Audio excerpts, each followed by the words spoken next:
1985, batch 1985 ako. Tapos ngayon, nag-graduate ako ngayon pagkabukas kasi nagkaroon ako ng problema sa father side ko. Broken home kami. Yung stepmother ko nagkaroon ng problema. So sa madaling salita, lumayas ako. Punta ako sa lugar ng misis ko sa City, Tagusan del Norte na 1986.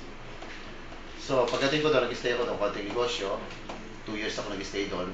Nag-convert ako sa isang religion. Hindi ako naging satisfied, lumipat naman ako sa isang religion. So yun ang Iglesia ni Cristo. So nag-aral ako ng 4 years sa kanila. After 4 years ko, so naging pastor ako. Naging propagator ako ng Iglesia ni Cristo. 18 years ako naging Iglesia ni Cristo. Maliban doon, naging professor ako ng exclusive and private schools.